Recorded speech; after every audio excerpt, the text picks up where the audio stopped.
No idea I had already spoken to my attorney 3 weeks before that Sunday dinner. I want you to understand something first. I am not a man who complains. 67 years on this earth, built a small landscaping business from a pickup truck and a used mower, raised my son mostly alone after his mother passed from ovarian cancer when he was 14. I am the kind of man who fixes things. Broken fence post, broken carburetor, broken heart. You find a way through and you keep moving. That is just who I am. So when things started going sideways in my own home, I did not call anybody. I did not say a word.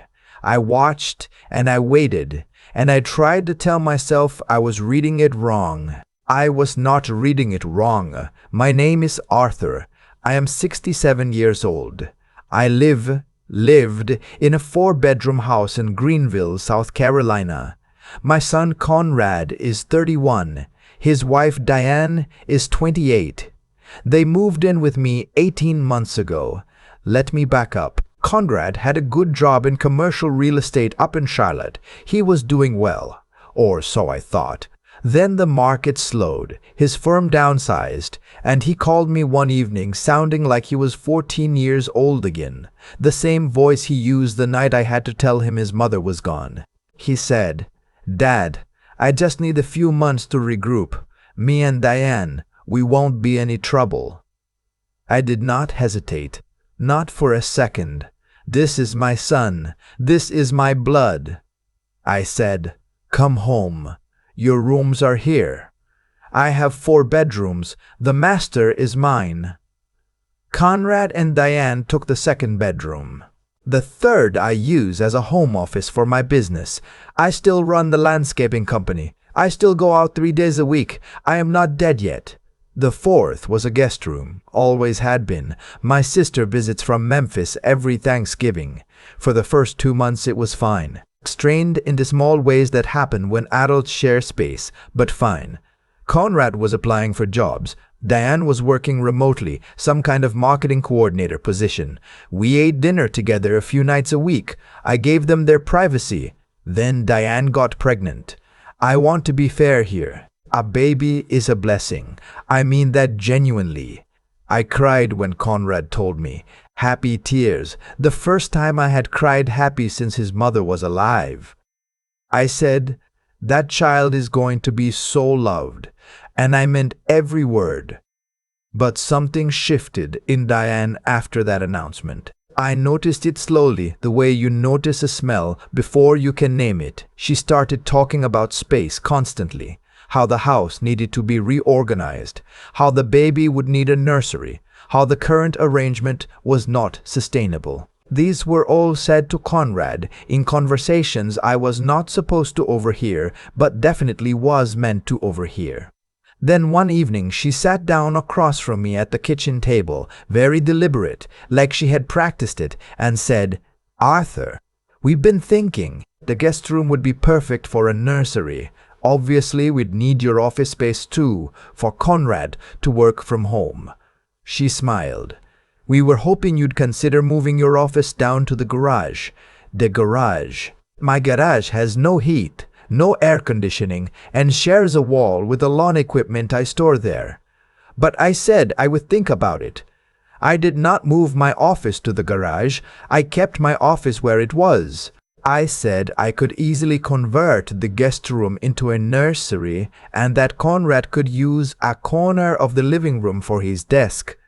I thought that was reasonable. Diane did not think that was reasonable. Over the next 3 weeks, she went quiet on me in a way that was loud, if you know what I mean. No good mornings, no eye contact at dinner. Conrad started looking uncomfortable every time I walked into a room, like a man who had been told something and was trying to forget he'd been told it. I want to tell you about a Tuesday in September. I had come in from a job site around 4 in the afternoon, still in my work clothes, dried grass on my boots. I was tired in the specific way that physical work tires you, the good kind. I went to the kitchen to get a glass of water, and Diane was standing at the counter on her phone. She did not look up. I said hello. She said nothing. I poured my water. And then she said, without looking up from her phone, "Have you given any more thought to the room situation?" I said, "I have. I think the plan I suggested works well." She put her phone down then. She looked at me, and she said, "That's not going to work for us, Arthur. Not going to work for us in my house. That I paid for in 1999 with money I earned putting in 12-hour days in the Carolina heat. That I have the deed to sitting in my fireproof safe in that same office she wanted me to vacate." I kept my voice even. I said, "Well, then we'll have to keep discussing it." And I walked out of the kitchen. That night I heard them arguing through the wall. Not words, just the shape of an argument. Conrad's voice low, Diane's voice higher, pointed. It went on for a long time. The following Sunday we had dinner together. I had made pot roast, Conrad's favorite since he was a boy. We were about 10 minutes into the meal when Conrad set down his fork. He did not look at me. He looked at his plate, and then he said, "Dad, we really need you to move your office. Diane needs that space. The baby is going to need that space." I said, "Conrad, I understand the need. I've suggested an alternative. That's not what Diane wants. I understand that. But it's my office, and it's my house." And that is when Conrad looked up from his plate. "My son, my boy who I raised by myself, who I coached in Little League, who I sat with in the hospital waiting room 3 times in his teenage years for broken bones from football, who I helped move into his first apartment and his second apartment, and paid the deposit on both." He looked at me, at my kitchen table, in my house, and he said, "Dad, either you give Diane that room, or this isn't going to work. And if it's not going to work, then maybe you need to find somewhere else to be." The room went quiet. The only sound was the ceiling fan. I want to be honest with you. My first feeling was not anger. It was something worse. It was a kind of grief, fast and cold, like stepping into a river in January. Because in that moment I understood that something had been happening in that house for months that I had not wanted to name. My son had been choosing, over and over, quietly, without announcement, and by that Sunday dinner, the choosing was done. I picked up my fork. I took a bite of pot roast. I said, "I'll think about it." I did not sleep much that night. But here is what they did not know. And this is the part I want you to understand, because the story is not really about that Sunday dinner. The story is about what I had already done before it. 6 weeks earlier, I had noticed something. I keep my important documents in that fireproof safe, deed, insurance policies, my will, account information. I have a system, everything in label folders. My late wife June set it up, and I never changed it. One afternoon, I went to pull my homeowner's insurance policy to check a coverage question, and the folder was not where it should have been. It was behind the wrong divider. I am meticulous. I do not misplace things in my own safe. I did not say anything, but I started paying attention differently. The next week I noticed that a folder with my bank statements, old paper statements I'd kept for reference, had been gone through. I could tell by the order of the papers. And there was a small yellow sticky note on the outside of the folder, in handwriting that was not mine, with 2 numbers on it that I recognized as account numbers. I sat with that for a long time. Then I did something I had never done in my life. I drove to an office supply store and I bought a small digital recorder. It cost me $42.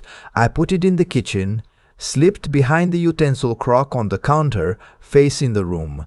I told myself I was being paranoid. I told myself I would listen to 3 days of nothing and put the whole thing out of my mind. I did not listen to 3 days of nothing. On the second day, a Wednesday, I was out on a job from 8 in the morning until past 2. When I got home, the house was quiet, or I made it seem like I was gone longer than I was. I came in through the back, left my truck down the street, walked up quietly. I could hear Diane on the phone in the living room. I did not go in. I stood in the hallway. I want to be careful about how I say this. I am not a man who eavesdrops. I am not a man who sneaks around his own house. But I was standing in my own hallway, and she was not whispering. She was on the phone with someone. I believe her sister, based on the way she spoke, and she was talking about me. She said, "He's not going to be a problem much longer." She said, "Once we get him out of that office, we'll have access to everything." She said, "I already know the account numbers. I just need time." She said, "He's old and he's trusting. He'll do whatever Conrad tells him." I stood in that hallway for a long time after she hung up. I went back out through the back door.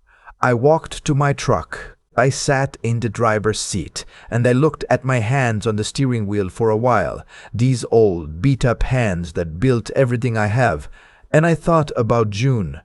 I thought about what she would say. June was the practical one. She would have said, "Art, stop feeling it and start thinking." So I started thinking. I called my attorney the next morning. His name is a good one, a man I have used for business contracts for 15 years. I told him what I had heard. I brought him the recorder. He listened. He referred me to a colleague who specializes in elder financial exploitation, and we began to plan. I did not move my office. I did not change my behavior at home. I was polite at dinner. I asked Diane how she was feeling. I asked Conrad about his job applications. I was the same Arthur I had always been. I needed them to believe nothing had changed. Meanwhile, I had my accounts restructured. New account numbers, new bank, new institution. I updated my will, and I am going to be very clear about what I changed, because it matters. The house, which I own outright, was placed into a trust controlled solely by me, with my sister in Memphis as the secondary trustee. My liquid assets were moved and secured. My attorney drafted a letter establishing that any attempt to access financial accounts without my explicit written authorization would constitute financial elder abuse under South Carolina law, which is a criminal offense. $42 recorder. Best money I ever spent. After that Sunday dinner, after my son told me to find somewhere else to be, I slept on it. One night, just one. And in the morning I woke up and I felt very clearly what I needed to do. I did not fight. I did not raise my voice. I did not sit Conrad down for a long emotional conversation about all the ways I had sacrificed for him, though I could have. That is not who I am. I am not a man who keeps score out loud. Instead, I made 2 phone calls. The first was to my sister in Memphis. I told her I was coming to visit. She said, "For how long?" I said, "A few weeks, maybe longer. I'll explain when I get there." The second was to my attorney. 3 days after that dinner, I packed a bag. Not everything, just enough. And I told Conrad I was going to visit Aunt Sylvia. He looked relieved, which told me everything I needed to know about who my son had become in that house. I hugged him at the door. I meant it. He is still my son. That does not go away. I drove to Memphis. From Memphis, with my attorney handling the paperwork, I sent a certified letter to Conrad and Diane. The letter was very simple. It explained that the house was held in trust. It explained that as the sole trustee, I was revoking their right of occupancy effective 60 days from the date of the letter, which was the maximum required notice under South Carolina law. It explained that my attorney would be filing a report with the South Carolina Adult Protective Services regarding the phone call I had recorded, which documented Diane's stated intent to access my financial accounts without authorization. It explained that if they vacated the property in good order within 30 days, I would not pursue the criminal referral further. They were out in 22 days. I found out later, through my neighbor Frank, who had my spare key and kept an eye on things, that when Diane received the certified letter, she screamed loud enough for him to hear it from his front porch. I do not take pleasure in that. I want to be honest. There was no satisfaction in it, not the way I thought there would be. There was something quieter than satisfaction. Relief, maybe. The feeling of a window opening after a long time closed. I came back to my house in the middle of October. Frank had cut the grass while I was gone. He is a good man, Frank. We have been neighbors 20 years. I walked into the front door, and it was my house again. Quiet. Smelling like the old wood in the coffee maker and the particular nothing smell of a house that belongs to you. I went to my office, sat down in my chair, put my hands flat on the desk. I thought about Conrad for a long time, about the little boy who used to sit on this desk and watch me do paperwork, asking questions about everything. Where does money come from? Why do plants need water? Do you think mom is watching us from somewhere? About the young man who called me from Charlotte sounding lost. About the man at the dinner table who told me to find somewhere else to be. I do not know who gets between a man and his father like that. I do not know what was said to him, what was promised, what was slowly taken from him over time until he looked at me across a pot roast and said what he said. I have thought about it a lot. I think I will think about it for the rest of my life. What I know is this: the house is mine, my accounts are secure, my will is updated. My sister comes for Thanksgiving. Conrad called me 6 weeks after they moved out. He was staying with a friend in Charlotte, he said. Diane had left him. That part I did not expect, though maybe I should have. He sounded like he was 14 again. He said, "Dad, I'm so sorry." He said it like he meant it, the way you can hear the difference. He said, "I don't know what I was thinking. I don't know who I was." I said, "I know who you are. You're my son." I said, "But we have some things to work through. He is coming for Thanksgiving. He will sleep in the guest room, the same guest room that was never converted into anything. We will figure out the rest slowly." That is how you fix things. You don't rush it. You find your way through. I am not angry. I want you to know that. I spent 67 years building a life with my hands, and I am not going to spend whatever time I have left being angry. June would not have wanted that. More than that, I do not want it for myself. But I will tell you this: if you are a parent watching this, if you have given and given and given, and you are starting to feel something shift in your own home, trust that feeling. Do not talk yourself out of it. The $42 recorder, the attorney, the certified letter, none of that would have helped me if I had kept telling myself I was reading it wrong. You know what you know. Act on it while you still can. That is all I wanted to say. I have been thinking a lot about cause and effect lately, not in any grand philosophical way, just in the plain, practical way that a 67-year-old man thinks when he is sitting alone in his own house on a quiet Tuesday morning with a cup of coffee and more time than he expected to have. What happened with Conrad and Diane did not come out of nowhere. I understand that now better than I did when I was living inside it. Every action I took, and every action they took, moved in a straight line toward the outcome we all ended up with. That is not fate. That is just how things work. You make choices, and choices have weight, and eventually the weight lands somewhere. Diane made a choice to treat my home like something she could take apart and reassemble to her liking.